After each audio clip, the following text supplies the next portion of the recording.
பிரதமர் நரேந்திர மோடிக்கு ஸ்லோவேக்கியா நாட்டின் மிக உயர்ந்த அரசு விருது வழங்கப்பட்டது. The order of the white double cross எனப்படும் விருதை வழங்கினார் ஸ்லோவேக்கியா அதிபர் பீட்டர் பெல்லெக்ரினி.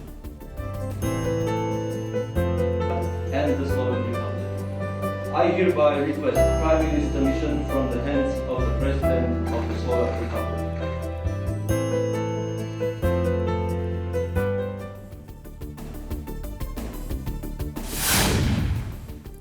இந்தியா ஸ்லோவேக்கியா இடையே 7 முக்கிய ஒப்பந்தங்கள் கையெழுத்து.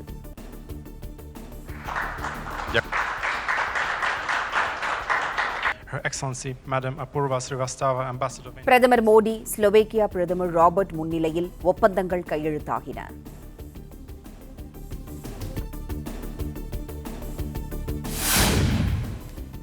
ஸ்லோவேக்கியாவில் பல்வேறு நிறுவனங்களின் சிஇஓக்களுடன் பிரதமர் மோடி ஆலோசனை.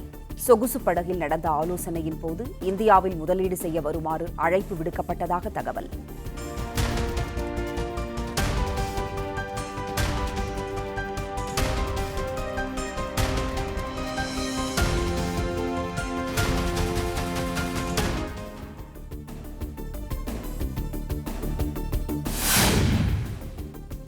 பிரதமர் மோடி பரிசளித்த மேலாடையை அணிந்த ஸ்லோவேக்கிய பிரதமர் ராபர்ட் ஃபிகோ. இருவரும் ஒரே நிறத்திலான ஆடையை அணிந்திருப்பதாக கூறி பிரதமர் மோடி உற்சாகமாக கலந்துரையாடல்.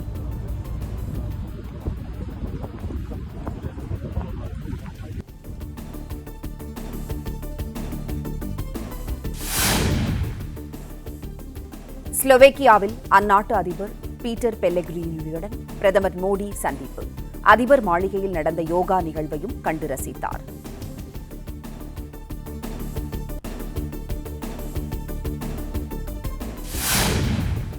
பிரான்ஸ் புறப்படும் முன்பு ஸ்லோவேக்கியா அதிபர் பீட்டர் பெல்லெக்ரினியுடன் பரிசுகளை பரிமாறிக்கொண்ட பிரதமர் மோடி. இருநாட்டு தேசிய கொடிகளின் பின்னணியில் பிரதமர் மோடியுடன் செல்ஃபி எடுத்துக் கொண்டார் ஸ்லோவேக்கிய அதிபர்.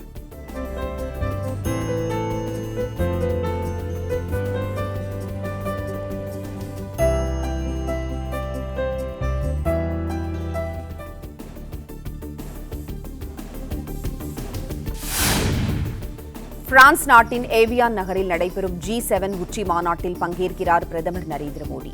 உச்சி மாநாட்டிற்கு மத்தியில் G7 நாடுகளின் தலைவர்கள் மற்றும் நட்பு நாடுகளின் தலைவர்களுடன் பேச்சுவார்த்தையும் நடத்துகிறார்.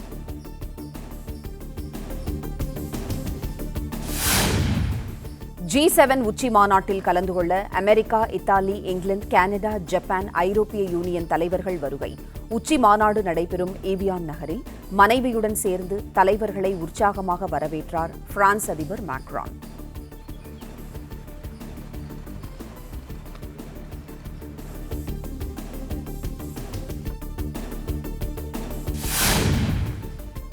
தாவேக அரசின் முதல் சட்டமன்ற கூட்டத்தொடர் ஆளுநர் உரையுடன் வருகிற 18ஆம் தேதி தொடங்குகிறது.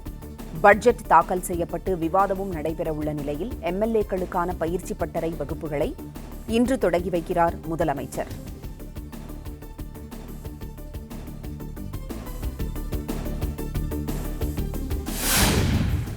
தமிழ்நாட்டில் காலை உணவு திட்டம் 6 முதல் 8ஆம் வகுப்பு வரையிலான மாணவர்களுக்கு விரிவாக்கம்.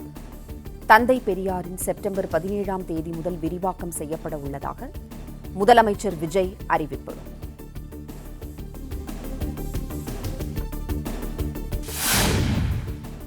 தமிழ்நாட்டில் செயல்படுத்தப்படும் நீர்வளத்துறையின் பணிகள் தொடர்பாக முதலமைச்சர் விஜய் ஆலோசனை. சென்னையின் வெள்ளத்தடுப்பு பணிகள் எவ்வாறு உள்ளது, புனரமைக்கப்பட்டிருக்கிறதா என்று முதலமைச்சர் விரிவாக விவாதித்ததாக தகவல்.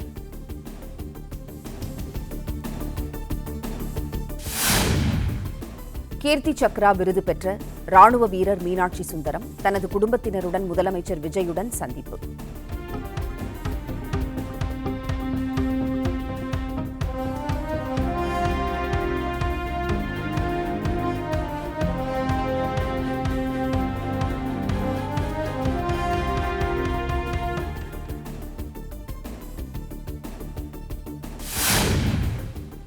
தமிழகம் முழுவதும் புதிதாக விநியோகிக்க 46,000 ரேஷன் அட்டைகள் தயார்.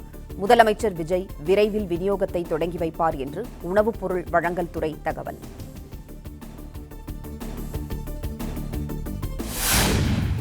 கன்னியாகுமரி, திருநெல்வேலி, சேலம், நாமக்கல், திருச்சி, பெரம்பலூர், அரியலூர், தஞ்சாவூர் உட்பட 15 மாவட்டங்களில் ஓரிரு இடங்களில் இன்று மிதமான மழை பெய்யக்கூடும்.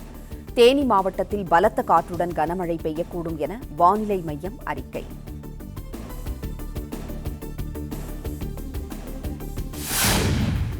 ராமநாதபுரம், மதுரை மற்றும் சிவகங்கை மாவட்டத்தில் நாளையும் நாளை மறுநாளும் கனமழை பெய்யக்கூடும். வருகிற 21ஆம் தேதி வரையில் தமிழ்நாட்டில் ஓரிரு இடங்களில் மழைக்கு வாய்ப்பிருப்பதாக வானிலை மையம் கணிப்பு.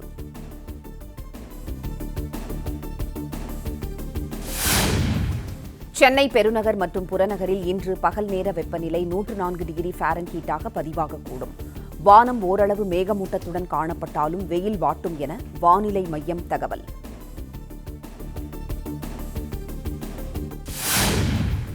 தமிழ்நாட்டில் ஓரிரு இடங்களில் பகல் நேர அதிகபட்ச வெப்பநிலை இயல்பை விட 2 முதல் 3 டிகிரி செல்சியஸ் அதிகரிக்கக்கூடும். வானிலை மையம் எச்சரிக்கை.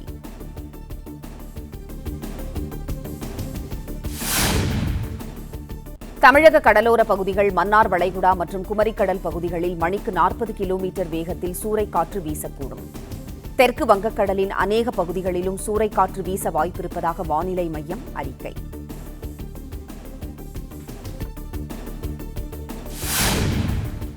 உள்நாட்டில் உருவாக்கப்பட்ட நீண்ட தூர தரை தாக்குதல் ஏவுகணையை வெற்றிகரமாக பரிசோதித்தது DRDO. நீண்ட தூரம் சென்று துல்லியமாக தாக்குதல் நடத்தும் இந்தியாவின் ஆயுத திறன் நிரூபிக்கப்பட்டுள்ளதாக பாதுகாப்பு அமைச்சகம் பெருமிதம்.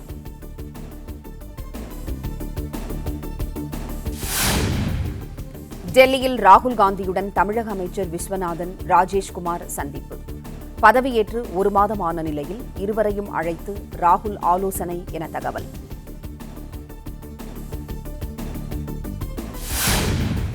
ஜெய்ப்பூரில் கரப்பான் பூச்சி ஜனதா கட்சியின் நிறுவனர் அபிஜித் திப்கே மீது தாக்குதல்.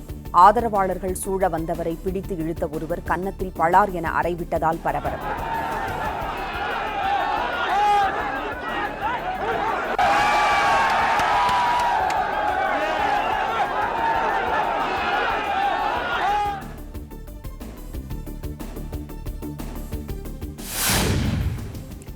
மேற்கு வங்க முன்னாள் முதலமைச்சர் மமதா பானர்ஜியின் மருமகனும் திரிணாமுல் எம்பியுமான அபிஷேக் பானர்ஜியிடம் அமலாக்கத்துறை விசாரணை. தொடக்கப்பள்ளி ஆசிரியர்கள் நியமனத்திற்கு லஞ்சம் வாங்கிய குற்றச்சாட்டு தொடர்பாக டெல்லியில் 11 மணி நேரம் விசாரணை நடத்திய அதிகாரிகள்.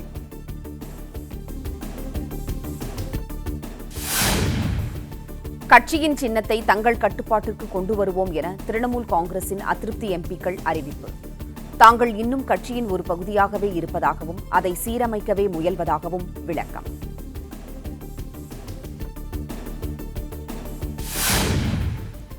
உத்தவ் தாக்கரேவின் சிவசேனா கட்சியின் 5 மக்களவை எம்பிக்கள் தனிக்குழுவாக பிரிந்து துணை முதல்வர் ஏக்நாத் ஷிண்டே தலைமையிலான சிவசேனாவுடன் இணையப்போவதாக தகவல். கட்சியை விட்டு விலகிச் செல்பவர்கள் பின்னாளில் கண்டிப்பாக வருந்துவார்கள் என உத்தவ் தாக்கரே எச்சரிக்கை.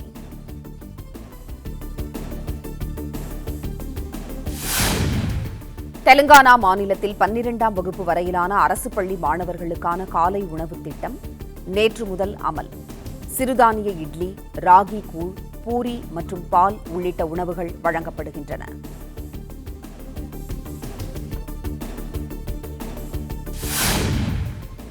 இறுதிக்கட்டத்தை நெருங்கும் இந்தியா, அமெரிக்கா இடையிலான வர்த்தக ஒப்பந்தம் தொடர்பாக முதல்கட்ட பேச்சுவார்த்தை வருகிற 23 மற்றும் 24ஆம் தேதிகளில் மீண்டும் நடைபெற இருப்பதாக மத்திய அரசு தகவல்.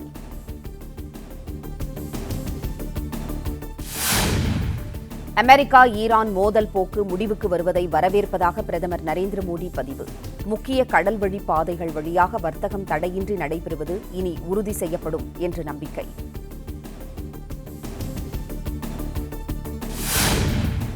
$62,370 மெட்ரிக் டன் திரவமாக்கப்பட்ட இயற்கை எரிவாயுவுடன் ஹோர்முஸ் நீரிணையை வெற்றிகரமாக கடந்தது இந்திய சரக்கு கப்பல்.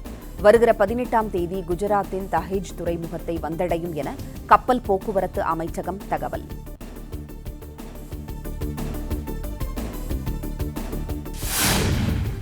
நாட்டில் பெட்ரோல், டீசலுக்கு எந்த தட்டுப்பாடும் இல்லை என மத்திய பெட்ரோலியத்துறை அமைச்சகம் விளக்கம்.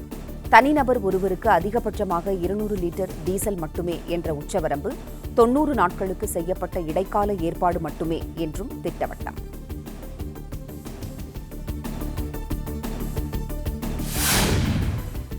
டெல்லியில் ராஜ்நாத் சிங் இல்லத்தில் நேற்று இரவு நடைபெற்ற திடீர் ஆலோசனையில் அமித்ஷா, ஜே.பி. நட்டா, பாஜக தலைவர்கள் உள்ளிட்டோர் பங்கேற்பு. பாஜகவின் அதிமுக்கிய முடிவுகளை எடுக்கும் கட்சியின் ஆட்சி மன்ற குழுவை மாற்றியமைப்பது பற்றி ஆலோசிக்கப்பட்டதாக தகவல்.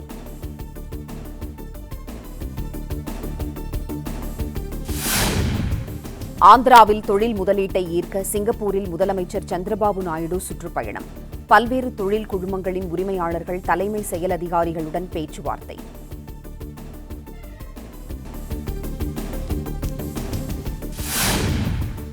நொய்டா விமான நிலையத்தில் விமான சேவை தொடக்கத்தையொட்டி முதல் விமானத்தில் பயணித்த 175 விவசாயிகள். விமான நிலையம் கட்ட 12,000 ஏக்கர் நிலத்தை கொடுத்த விவசாயிகளை சிறப்பிக்க நடவடிக்கை.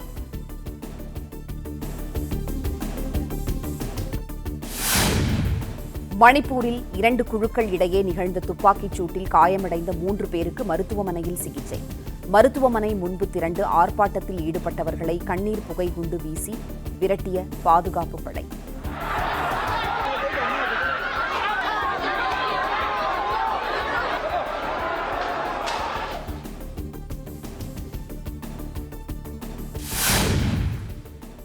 ராஜஸ்தானின் சுரு உள்ளிட்ட இடங்களில் வீசிய கடும் புழுதி புயல்.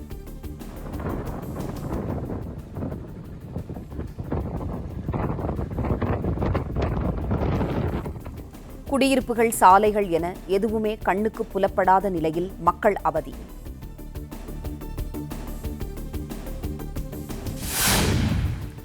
டெல்லியின் துவாரகா செக்டார் உள்ளிட்ட இடங்களில் வீசிய புழுதி புயல். நகர்ப்பகுதியில் புழுதியுடன் வீசிய பலத்த காற்றால் மக்கள் அவதி.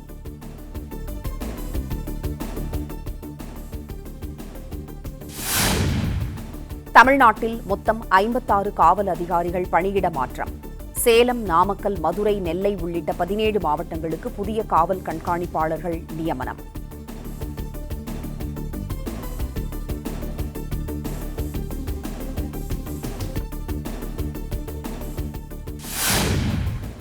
திருவள்ளூர் மாவட்டம் கும்மிடிப்பூண்டியில் பீகார் தம்பதியின் 3 வயது பெண் குழந்தையை பாலியல் வன்கொடுமை செய்து முட்புதரில் வீசிய கொடூரம்.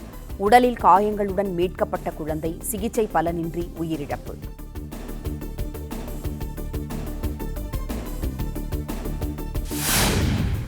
கும்மிடிப்பூண்டியில் பீகார் தம்பதி குழந்தையை பாலியல் வன்கொடுமை செய்து கொன்றதாக பீகாரைச் சேர்ந்த இளைஞர் கைது. பிஸ்கெட் கொடுத்து அழைத்துச் சென்று கொடூரச் செயலில் ஈடுபட்டதாக தகவல்.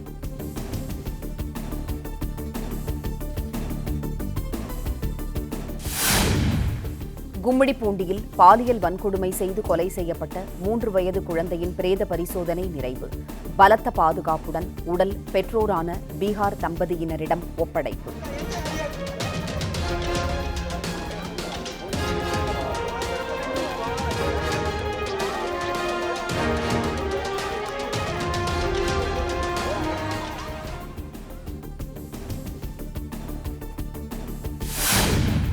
கும்மிடிப்பூண்டியில் 3 வயது குழந்தை கூட்டு பாலியல் வன்கொடுமை செய்யப்படவில்லை. குற்றத்தில் ஈடுபட்ட ஒரே நபரான பீகாரைச் சேர்ந்தவர் உடனடியாக கைது செய்யப்பட்டிருப்பதாக காவல்துறை விளக்கம்.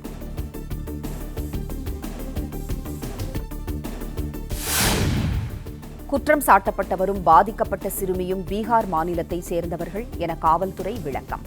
பகிரப்படும் பொய்யான தகவல்களை தவிர்க்குமாறு காவல்துறை வேண்டுகோள்.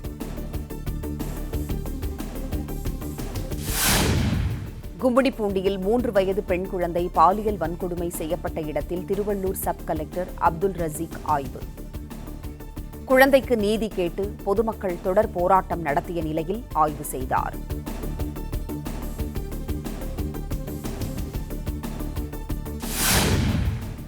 திருவள்ளூர் மாவட்டம் பூந்தமல்லியில் 7 வயது சிறுமிக்கு பாலியல் தொல்லை அளித்த கார் ஓட்டுநர் போக்சோவில் கைது. வீட்டிற்கு வெளியில் விளையாடிக் கொண்டிருந்த சிறுமியை சுடுகாட்டுக்கு அழைத்துச் சென்று அத்துமீறலில் ஈடுபட்டதால் நடவடிக்கை.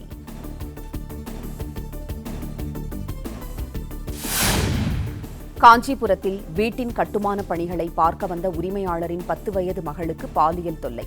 பீகாரைச் சேர்ந்த கட்டுமான தொழிலாளி போக்சோவில் கைது.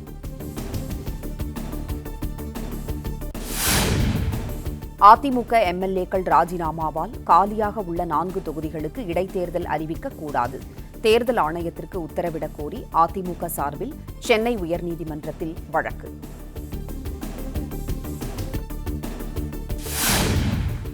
4 பேர் ராஜினாமாவை சபாநாயகர் ஏற்றதற்கு எதிராக சென்னை உயர்நீதிமன்றத்தில் வழக்கு தொடரப்பட்டுள்ளதாக அதிமுக தரப்பு தகவல்.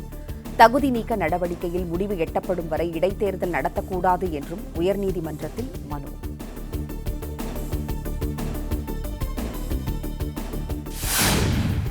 தகுதி நீக்க நடவடிக்கை நிலுவையில் இருந்தபோது அதிமுக எம்எல்ஏக்கள் 4 பேர் ராஜினாமா ஏற்புக்கு எதிராக சென்னை உயர்நீதிமன்றத்தில் வழக்கு.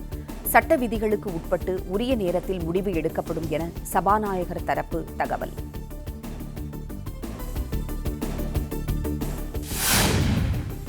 இபிஎஸ் மகன் மிதுனிற்கு அதிமுக ஐடி விங் செயலாளர் பதவியை வழங்க வேண்டும் என நிர்வாகிகள் வலியுறுத்துவதாக கூறப்படும் விவகாரம். இபிஎஸ் குடும்பத்தினரை அரசியலுக்கு இழுப்பது நல்லதல்ல என்று தற்போதைய ஐடி விங் செயலாளர் ராஜ் சத்யன் எதிர்ப்பு.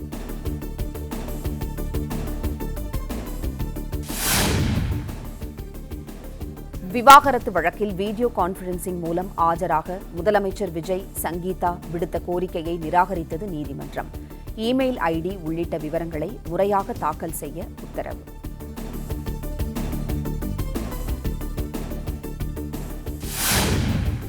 முதலமைச்சர் விஜயிடமிருந்து விவாகரத்து கோரி மனைவி சங்கீதா தொடர்ந்த வழக்கு விசாரணை ஒத்திவைப்பு. ஆகஸ்ட் மாதம் 7ஆம் தேதி விசாரணை நடைபெறும் என செங்கல்பட்டு நீதிமன்றம் அறிவிப்பு.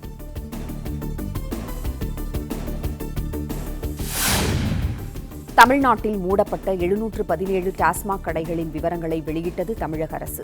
அதிகபட்சமாக மதுரை மண்டலத்தில் 290 கடைகளும், கோவை மண்டலத்தில் 179 கடைகளும் மூடப்பட்டதாக விளக்கம்.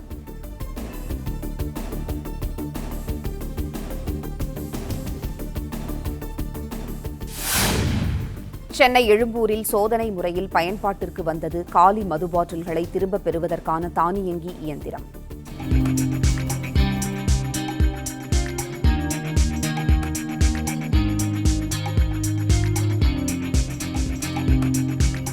பாட்டிலுக்கு 10 ரூபாய் கூடுதலாக பெறுவதை தடுப்பதற்கான மாற்று முயற்சி என டாஸ்மாக் நிர்வாகம் தகவல். பிளே ஸ்டோர் மற்றும் ஆப் ஸ்டோரில் இருந்து பாலிமர் செயலியை QR கோடு மூலம் பதிவிறக்கம் செய்யுங்கள். செய்திகளை உடனுக்குடன் பெறுங்கள்.